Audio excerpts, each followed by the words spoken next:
اللهم صل وسلم وبارك عليك يا حبيبي يا رسول الله، عليه افضل الصلاة والسلام. ازيكم يا حبايبي؟ عاملين ايه؟ يا رب تكونوا بخير. لايك وشير واشتراك في القناة وفعلوا لي زر الجرس علشان يوصل لكم كل جديد. بالله عليكم اللي يشوف الفيديو بتاعي يعمل لي اشتراك ويشجعني بكلمة حلوة كده ويعمل لي لايك. صلوا بينا على النبي كده يا جماعة. معانا النهاردة ايه؟ ارنبيط الغلابة. وما عادش حتى كمان بتاع الغلاب. اول حاجة حطيناها على النار حلة السليق بتاعة الارنبيط.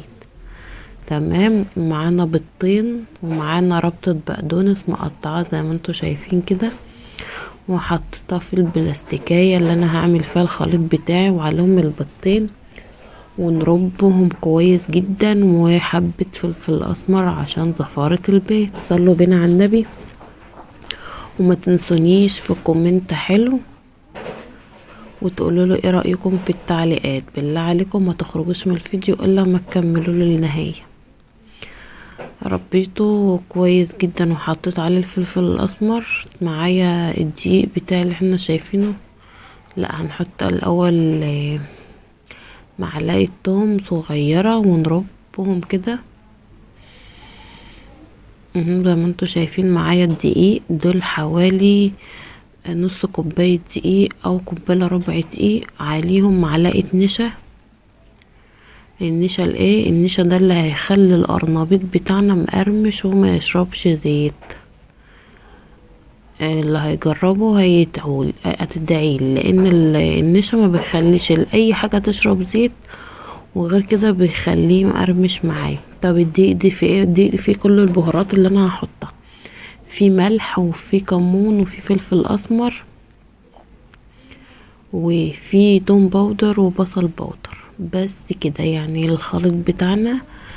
والطين، ربطة بقدونس، الدقيق، المعلقة النشا، الكمون، الفلفل الاسمر، التوم والثوم البودر والبصل البودر والملح بتاعنا طبعا. هنقلب الخليط بتاعنا كله كده ومتجانس وزي الفل. اهو. ودي القرنبيطة بتاعتنا. دي القرنبيطة دي يا جماعة ب20 جنيه. ما عادش حاجة رخيصة، يعني في ب20 وفي ب25 وفي ب15 جنيه، مفيش ب10 جنيه. قرنبيطة ب20 جنيه. وبيضتين طبعا. شوفوا البيض بكام. دقيق، نشا، بهارات، زيت. يعني ما عادتش اكلة الغلابة، مكلفة برضه، بس يلا الحمد لله، نعمة وفضل من عند ربنا، وادينا عايشين، احنا احسن من غيرنا. صلوا بينا على النبي. ما تنسونيش بقى بكومنت حلو ولايك والاشتراك في القناة. طبعا انا حاطه المية بتاعتي على النار، فيها كمون وفلفل اسمر والملح بتاع السليق.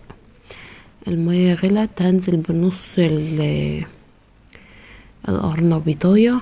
هتاخد لها حوالي 5 دقايق 6 دقايق على النار، وهفضي اطلع على مية ساقعة. مية ساقعة. طلعها على مية ساقعة على طول، مش هخليها سخنة عشان ما تترش مني. تمام كده هتتسلق وارجع لكم تاني بعد ما تتسلق. هنا خلص القرنبيط بتاعي اتسلق. حطيت زي ما انتوا شايفين الزيت بتاعي على النار. الزيت بتاعي لازم يسخن جامد جدا. هنزل بقى بالقرنبيط في الخليط بتاعي اللي احنا عملناه مع بعض. صلوا بينا على النبي يا جماعة. القرنبيط بتاعي يطلع مقرمش وزي الفل وزي الفل. وهتدعولي عليه. ادي القرنبيط بتاعي انا بفصصه علشان يبقى مقرمش وحلو كده. مش لازم تعملي الكتلة الكبيرة كده، لازم تفصصيه علشان الخليط بتاعنا يتجانس مع بعض زي ما احنا شايفين كده.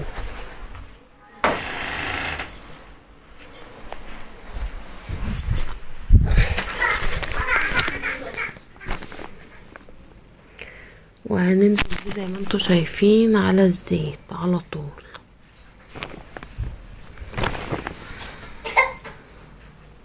على نار عالية.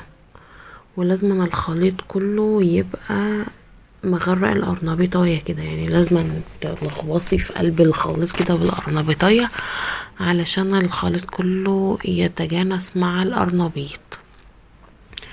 وهننزل وهنطلعه نخليه لونه ذهبي كده وجميل، وهيبقى مقرمش ومش شارب معايا زيت خالص بأمر الله يعني.